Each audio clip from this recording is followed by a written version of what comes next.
Hi, I'm Debbie Denny with Floriani, and I thought I would take a minute today to show you a project that I'm working on. Now, before I show you this project, I've got to give creds to my good friend Ashley Dale.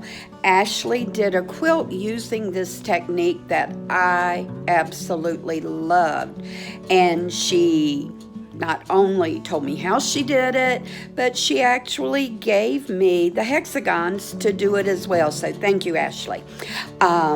This project can be made in a placemat, a wall hanging, or like my daughter, when I showed her what I was working on, she requested it to be made in a queen size quilt for her. So we'll have to see about that though.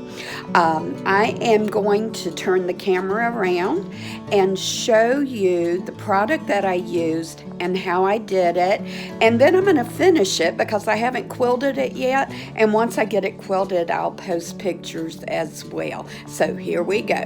Okay, so this is what I'm working on, and one of the first things that you're going to need is your hexagons, and you're going to need your print and piece fusible light cut in the shape and the size that you want your finished hexagon to be.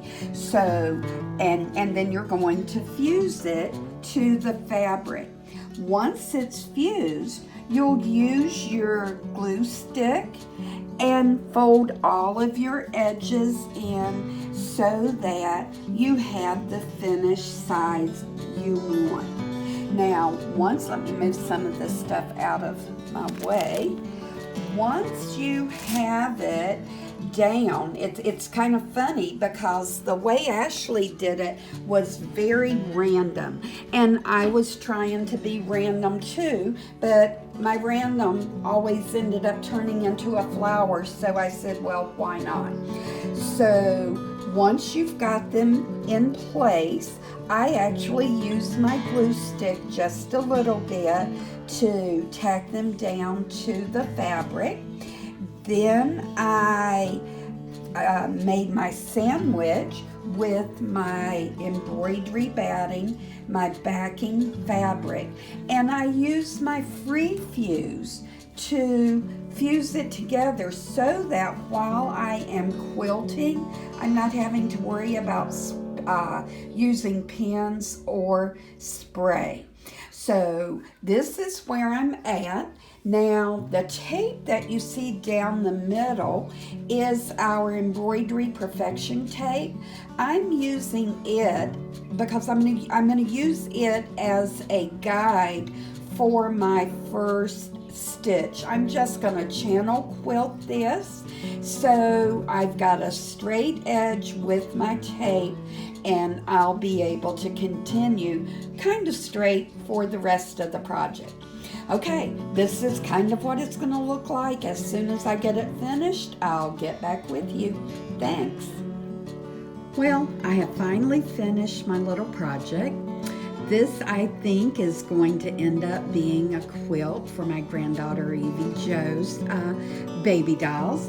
It was a lot of fun to make.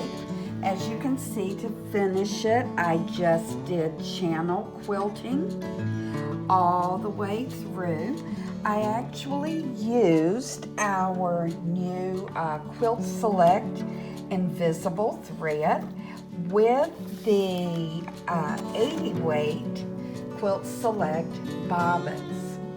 After I channel quilted it to do the binding, it's a self-binding, and I used our Stitch Perfection tape to hold the sides in while I finish stitching.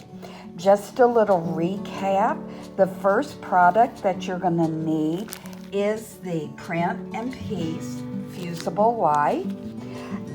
I then fused it to the back of my fabric using my Quilt Select glue stick.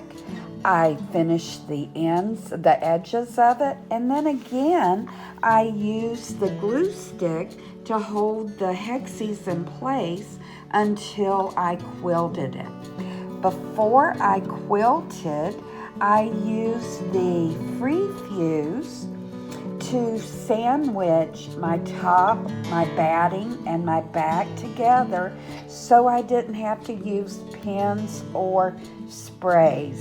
And then the last product I used was our embroidery perfection tape, which gave me a straight edge to start my channel quilting. A fun project to do. I think she and her baby dolls will enjoy this. So hope you enjoyed it.